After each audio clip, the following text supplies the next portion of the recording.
Hello, I'm Kate McKay, and welcome back to Survive to Thrive. Today, I just had to bring back Dave Greenfield. Thank you so much for coming, Dave.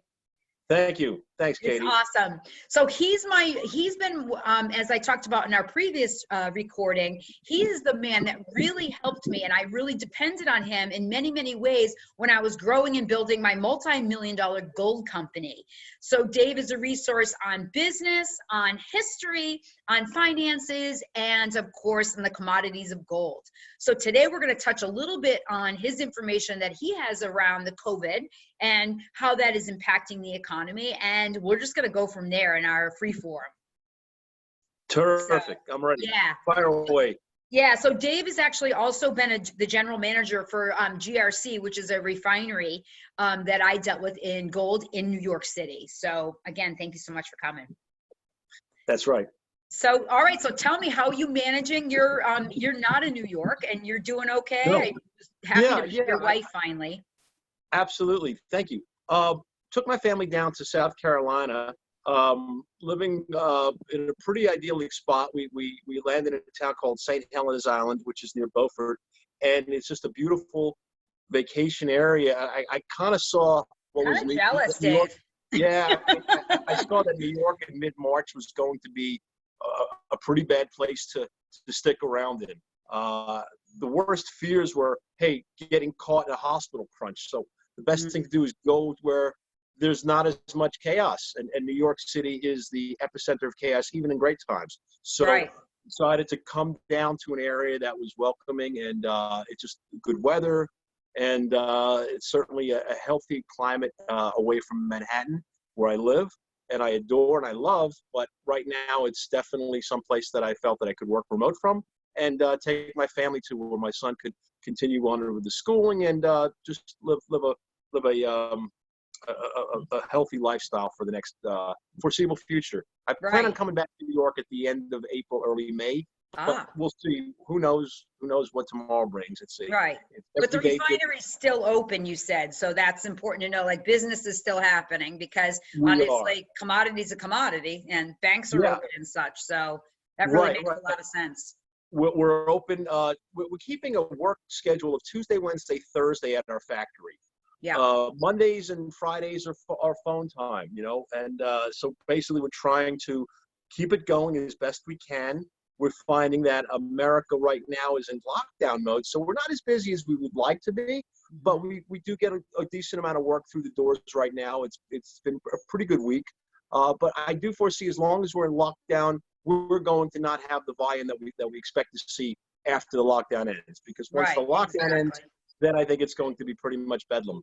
Yes, exactly. So if you don't mind sharing, what is your sort of, because I've been watching, obviously I love gold. So it was a wonderful experience for me and afforded us a great lifestyle based on the fact that we got into a business that has some legs. Yes.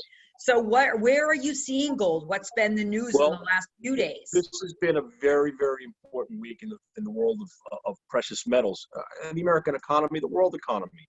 What we've seen is gold right now is trading, today is Friday, April 10th. It's trading around $1,686. We're off for the Good Friday holiday. And as a result of that, we're seeing that kind of a day to catch our breaths. Stock market's closed today and whatnot. But right now, gold is poised like a rocket ship. I mean, absolute rocket ship.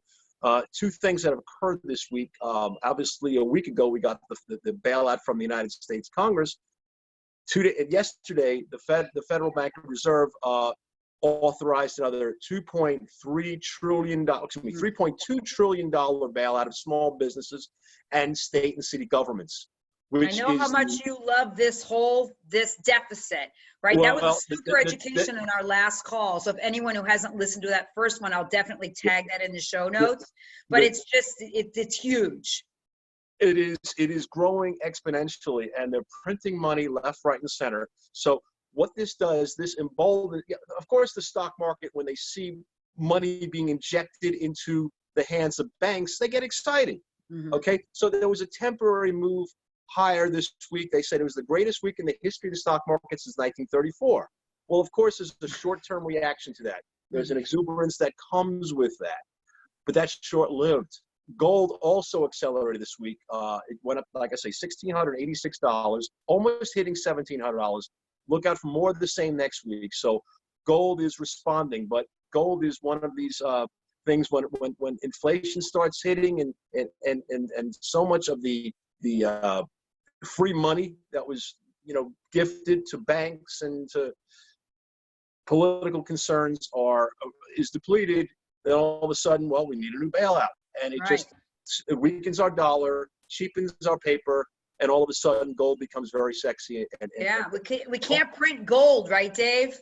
Katie, I could have said it better. You cannot print gold. You can print all the money. That's beautifully said. You can't print gold. And so certainly, my advice to you is certainly, I was thinking about the business, the gold party business, the gold buying business, and even though the surplus that we had 10, 12 years ago may not be the same, I think right now is an incredible time to relaunch. Right. Yeah. No, I got that on my horizon for sure, because that was literally such a positive experience for me on so many levels, really providing fair price to people who historically maybe hadn't been getting fair price, particularly women. So that was what that whole business was about. It was very empowering for me. I absolutely loved it. So if you were talking to your mom or your sister or your brother or your friends, what are you telling people about gold? I know we have a whole spectrum of what people have available to invest, and clearly people have lost a lot. What I can say this, right now, gold is trading, let's say, high 1600s. Now, it's not easy to go out and just say, hey, I want to go buy gold. Now, you wouldn't go out and buy jewelry, because jewelry, you're going to be paying a pretty much about a 1,000% markup of what the true value is. So jewelry is not what you want to get involved in if you want to get involved in the gold market. My suggestion is to you, is just like you would buy a stock of Campbell's Soup Company or Coca-Cola, you're able to do the same with gold with a thing called an ETF, which is an exchange-traded fund. Buy shares of a company, or not a company, it's basically an exchange-traded fund called GLD. GLD, and that is your opportunity to basically buy gold for whatever the price of gold is per ounce. And you can buy open up your own account, Dave. I mean, I think that a lot of people don't understand that. Really, this is your time to take a hold of your money, right? Precisely. So many people have invested it and handed it over to other people. If people have available funds to devote towards investment, there's no better investment that you can make right now. It is absolutely. What are you going to put it into real estate? I don't think so. Real estate values are going to plummet. You're not going to. I think the stock market is poised for a continued drop down. If it was like I say, it was a temporary upswing we've had, and that's going to go back. You don't have many options anymore. Okay, you can invest in gold, and I think that is clearly. If I was telling my mom, if I was telling my dad, brother-in-law, sister-in-law, you name it, everybody, gold is where you should put your money. If you can buy coins at a local coin store, you'd be paying a bit of a markup there. So my bet is you could do the same thing on paper with buying a GLD as an exchange traded fund, and you'll be handsomely rewarded. I mean, I really see dark days for this country, and we're talking about optimism and all that, but I don't like to candy coat what I really see either, and certainly. It's not that I wish for gold to go to $3,000-$4,000, but if gold does go as high as I expect it to go, we're going to see that 30-40% unemployment in this country. We're going to see people default on their mortgages or can't pay their rents. And everything so you can mitigate some of that with a nice investment in gold today. So it's like, what do they say? 30% of people didn't pay rent in April. 30%. 100%. Exactly. That's exactly where we're headed. And ultimately, it's gonna. Sad to say, it may even crash our banks. I know we're in a better position than we were 12 years ago, but this is really, that's the final chapter. If our banks go, we could talk about, they didn't have toilet papers on the shelf, or they didn't have, hand sanitizer. But if the banks said, well, Miss Boynton, I really, you can't go out and the American Express, unfortunately, we don't take American Express. Well, can I use my MasterCard? No, we're not taking that today. We're not getting paid back by our bank. So therefore, the only thing that you got is cash, all right? So you got to have cash on hand, you got to have gold. And by the way, we may be headed in that direction. We may be headed in that direction. Like if I suggested to anybody who watches that 3 months ago, we would be in this situation where we are on April 10th, you'd laugh at me. So nah, America, we can withstand that. Our medical system is the best in the world. I'm out of my mind, there's no way that we're going to collapse the way we have. Well, think about it. 777 people died in New York City hospitals today. Not of heart attacks, not of AIDS, not of anything like that. They've died of this COVID virus that didn't exist 3 months ago. Right. And they're not suggesting that we're going to have a vaccine until next year. Yeah, so, until 2021. I mean, we can hope and be optimistic, but right. it doesn't.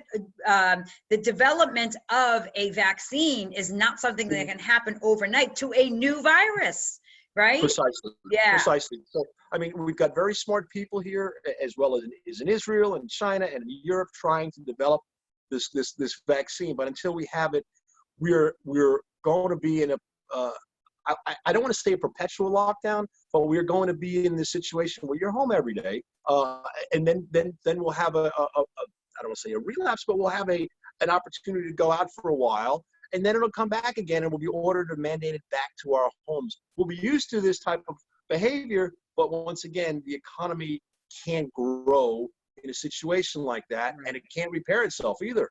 So, right. We're going to see continued government bailouts. We're going to see continued I don't want to say Washington meddling. They have to do what they have to do in certain situations.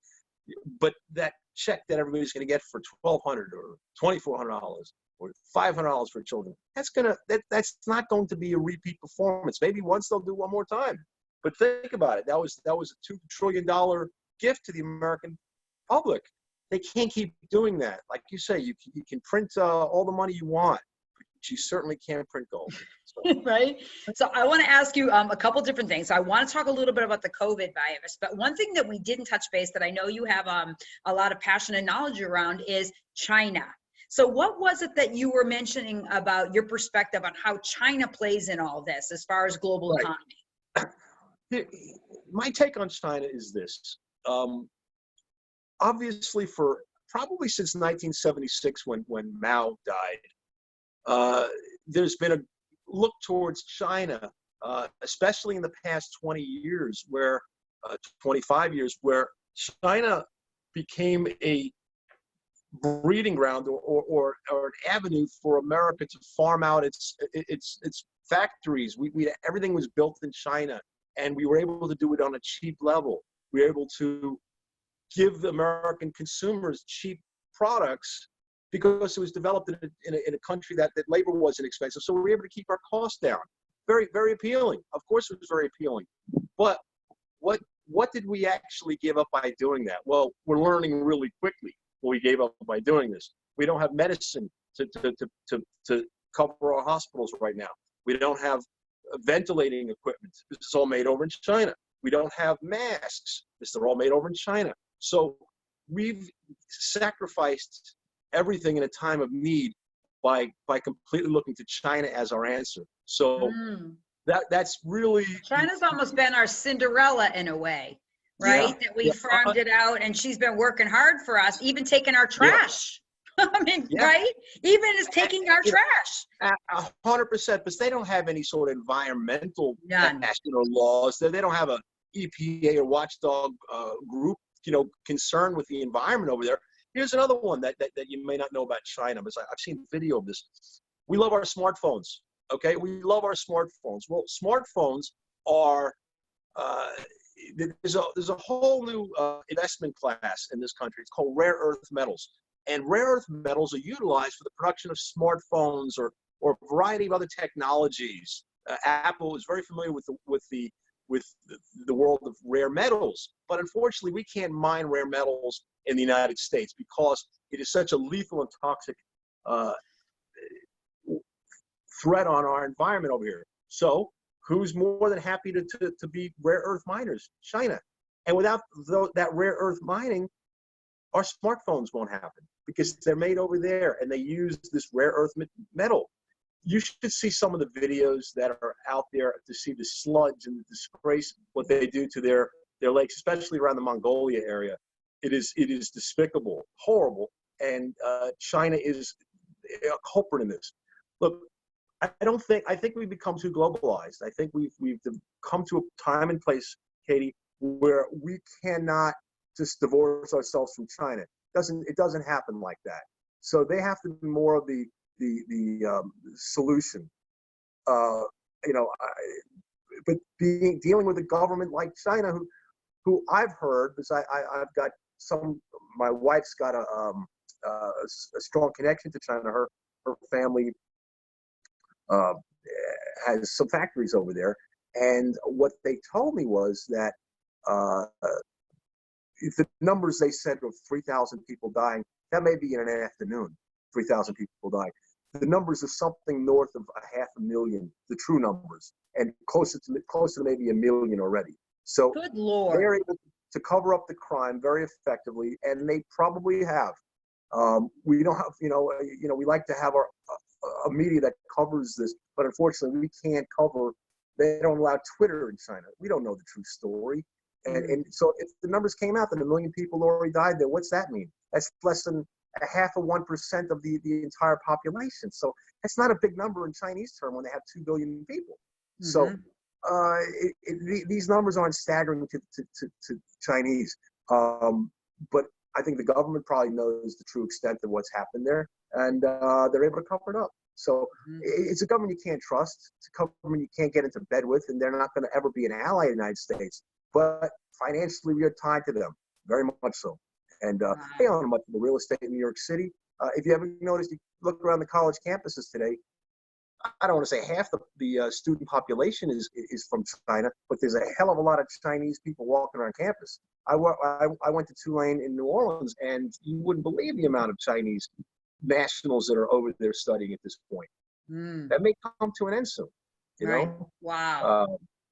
They may look. So how do you look then at the globalization issue, and what is the language around how we need to start communicating around this issue? That's the toughest question you could ever ask me, because the genie's out of the bottle now. There's no turning back because what Trump basically would like to is just to have kick all the foreigners out. Let's just have America for Americans. And in many ways, he's not wrong on a variety of fronts. But since our economies are so embedded together at this point, there's just no way that Americans are going to say, hey, you're not going to say, you know what, all right, let's bring this factory back to the United States and build. Well, guess what? We have things called minimum wages here. And with a $15 minimum wage, well, your devices and your computers and your smartphones are going to, instead of costing $1,000, may cost you $3,000 now. Yeah, at least that proportion. Yeah, are you going to want it built in China, or are you going to want to bring it back to the United States and suffer the price? Well, I think that's the problem, though, Dave, is that people saying, oh, gas is so cheap and milk is so cheap, right? So you're under the illusion that everything is great based on what you can purchase. And I think that's the wake-up call for this COVID, is I think that people have gotten comfortable with their life, and what are the shifts that we need to take in order to become not only global in our economy, but global in our compassion and care for other human beings. It's a political question, and it's a philosophical question. I truly think that politicians don't have the stomach to tell people that, tell their voting public essentially, no, we're gonna go for austerity. We're gonna cut back. We're gonna trim the budget. We're gonna really try to get our financial house in order. We don't have the stomach for that. We don't have the patience for that. We don't want to deal with that. Don't have the courage for it. Right. So we don't. So essentially saying, we can hunker down, but we're not going to go without our basic needs, and nor are we going to suffer in this lifetime. So what do? We kick the can down the road as we usually do, and the government keeps printing money. So I mean, look, if I can just impart, please just buy gold, get in gold, because that's exactly what's going to accelerate in crazy numbers. And you'll ask me like in 6 months, Dave, man, you really, I don't mind being, gutsy and saying this. If I was on CNBC or here, I'd say the same thing. Gold is going to fly, and it's going to be it's going to be quite. You're going to be impressed with my prediction. I know. Well, I already am, and I have been. And so again, I just want to reiterate to the viewers that, Dave and I we worked in business for a while together, and Dave was my go-to because he tells it like it is, and he's a positive, educated, and curious human being. So who in your life can you tag your chain onto to build an austerity plan for yourself that's part of your long-term plan of not only surviving but thriving during this economic and political and viral crisis? That's a tough balance right there. Yeah. How do we invoke an austerity plan on the American people or ourselves? In Greece, my wife is of Greek heritage. About 5 or 6 years ago, Germany, who is the head of the EU essentially, Greece was in dire straits financially. They needed a bail. They needed a bailout badly. So they went to the Greek people, say, listen, first things first, you got to start paying your taxes. There's too many tax cheats in Greece. That's number one. Number two, we're going to limit you to what you can spend here. You're only allowed to take out $60 per day out of any bank. We're going to keep the money in the banks, and we're not going to loan it out for businesses. We're not going to grow. We're going to shrink. We're going to shrink your economy essentially until you get your financial house in order. We don't to tell people to now, you have to really live within that budget. If it means such things as, organize yourself in a way where you fill up your car once a week, max. I don't care how far, fill up your car once a week, things along those lines. Limit your trip to the marketplace. Go with a shopping list. Don't go there with say, I'm going to go out shopping today and buy everything in the store. Because these are the critical decisions that you make, because many people may be stuck with not being able to pay their mortgage or their rent. And eventually that's going to start kicking in. So what do you think? So let me just ask you a question, more actually of a philosophical question. So if people are unconscious or have been unconscious in their purchases, because I really truly believe that that's what's been the driving this, is people are just like, I can have these things. I have money coming in. I can leave my home and get anything I want, and no one's going to tell me what to do. So what is the emotional ramifications of this? I mean, do you have any sense, based on your contextualizing it through history, how you think the people of today are going to be able to manage and survive through these shifts?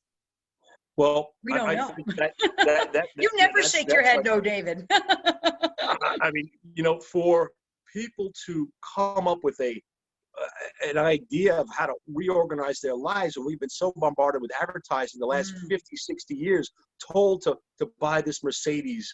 If you can't afford the E-Class, well, you can buy a C-Class. So we'll get you in. Hey, wait a minute. I had a C-Class. All right, no, I'm saying. I love my C-Class. That's fine.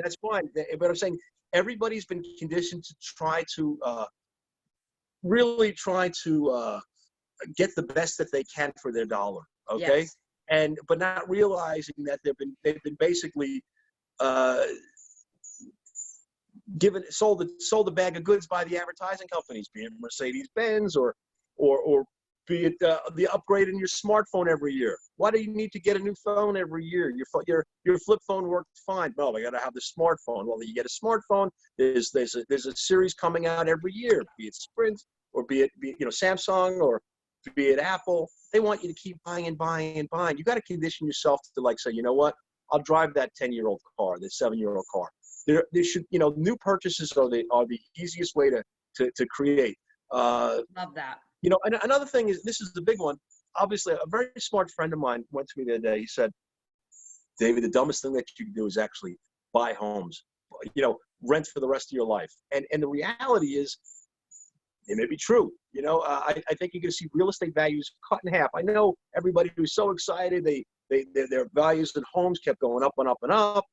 They took out home equity loans, and they refurbished the basement, and they took their family on a trip to South Africa for the year. You know, things were crazy. Well, you know, I also think that I had a German son living with me, a German exchange student, and he had this really good point. And what he said was, like, I was living in a new development. I was the first house in a new development, and he came and he saw them putting the houses up, and he goes like this. He was like, how can you possibly build houses so fast? So he didn't understand how we look at our houses as a commodity, not as a home. It is not a home to us. We're like, we can just add value. And he was so horrified that we in this country build just to build without the conscience, without putting the soul in the home. And so I was like, wow, I guess you're right, you know? So I mean, what is the difference in our consciousness and awareness in regards to that? You know, our huge appliances, you know? So I think that, you know, your wife is from Australia. And so, you know, and they have a lot of influence, obviously, from Europe and Africa and other areas. So China, it's like, we're going to be adopting, you know, $6 is how much milk costs in France, right? The gas, how much are they per gallon? So this could be, most likely it's going to become a reality. Look, Katie, this is my take on America. You know, we live in the most blessed country on earth for a variety of reasons. We have cities, not just cities, we have a Florida coast. We have a New England coast, which is spectacular. We've got two oceans that adorn us, okay? The Atlantic and the Pacific. In between is the most glorious farmland on earth, okay? We've got 4 distinct seasons in most of American cities. It's very small part of America is desert or wasteland. It's fertile ground. We're able to build on that. We were able to build on that, obviously, from the slave days on up. Okay, and we really are so fortunate as Americans, and we've never really, you know, we have our farms where we have chickens and cows, which can just produce nonstop meat and chicken and eggs for us. We're lucky. Most countries don't have that food chain. They don't have the amount of fruit and the amount of vegetables we can grow. We're a spectacular, lucky country. Plus, we've got oil. We've got our own oil here. Right. And we got Number our own one producer now. You know, when we didn't have a gold mine, we bought Alaska. So we have so many things at how lucky we truly are. But right now, we're paying a price for the idea that, like, well, we're the best, we're the greatest country on earth. American exceptionalism. We show we're not as exceptional as we thought we were, and we just borrowed too much money. And we're continuing to borrow. Those are the mistakes. They're happening as we go on. Congress is not going to stop it. Donald Trump is not going to stop it. He wants to get reelected, or he thinks he can get reelected. So there is absolutely, we're screwed, man. I mean, I just see it every time I see, like, hey, $2 more trillion coming down the like, wow, that's not exactly. Let's just have a party. No, there's no party. It's not a good sign, people. Printing money is not a good sign. So, okay, so I want to respect your time. If you could just provide me just some yummy nougats, we're going to have to do call 3 because we have so much stuff to cover. I could talk forever about this type of stuff. And I think people are nuts. They're like, I talk about fitness, I talk about business development, but I love talking about business and economy because it's a reflection of both our emotional experience, the socio-political experience, and our world. And I think it's a great macrocosm of our microcosm and vice versa. So any last minute pointers, Dave? Well, I would simply say this: every week is a new week. You know, plan a strategy. You know, I mean, if you really have ambition to do anything, now's the time to develop whatever you've created.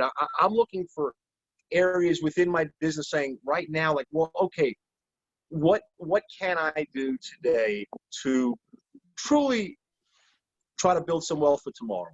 And I will explore any area within what I know. Obviously, you know, if you were a parking lot attendant, you're not going to say, listen, I want to be a brain surgeon tomorrow. But you may want to think, well, how can I expand my parking lot industry or my parking lot knowledge? So try to do the best you can. I feel so sorry for I was reading today about Broadway, you know, and I love going to the theater as much as anything. And going to the theater, it's like I see there's not a play in the United States that's going. So all the actors and actresses out there who are or have ambition to do something, there's nothing going on for them right now. So look, Well, they have to reinvent themselves, you know? Yeah. I actually interviewed Reinvent Claude themselves. McKnight from, So true. yeah, one of my interviews, I interviewed Claude McKnight from Take Six, that Grammy Award winning a cappella group. And it's like, how do you reinvent yourself, right? Yeah. And a lot of that is going to be online. And what are the ways that you can be creative? Well, I mean, I don't want to degrade this interview, but when you think about it, you know what? One of the most successful online businesses, and it's been this way for a while, but the porn industry, because you've got people out there. People are home right now. They may not go back to movie theaters. They may not go back to theaters. But guess what? People like watching porn, and especially they're going to watch porn mostly at home. So I mean, that's an industry that's probably thriving right now. So I mean, it's guaranteed to be booming. I think we need. Yeah, I mean, I think we need to really explore online, and how can you go online and make it financially possible where you can make money doing that. That's the key thing. You know, there's certain industries, like you can't go pump gas online, but there are a lot of things that you can do online that you don't need to be at an office for or working for somebody to do. So take control. And you know what, I think that what I love about this actually, and because I'm such a handsy girl, like when I'm talking to people, I'm always like hugging. I mean, I'm like a puppy. So, but what I love about this forum, that like, when is it that you and I have had this much conversation? We're like shoulder to shoulder and having really deep and meaningful conversations. So I think that's why I launched this podcast, because I do know so many amazing people, and there are ways to develop and grow intimacy. Now, intimacy with all different kinds of people and diversity, and being able to, from our homes, grow in curiosity and interest, and grow our money and grow our health. This is our new mode, and this is a time to take advantage. Just like when I started my gold business in 2008, I didn't know what the hell I was doing, Dave. No, I didn't have a freaking clue. I was a theater major. but you know what? You pulled it off, and you galvanized all the women in the New England area. Connecticut, Rhode Island, Massachusetts, maybe New Hampshire a little bit. And you got a lot of New Hampshire. You became the Don Corleone of gold buying. I know. Who figure an Irish girl? I know. That was good stuff. Oh my gosh. Okay, well, Dave, thank you so much. I appreciate you very, very much. Well, I thank you so much. See you soon, guys. And we'll talk again. And thank you again, viewers, for joining Survive to Thrive, a podcast dedicated to sharing quality information with really super interesting people and adding value during these challenging times. Take good care, and I'll talk to you soon.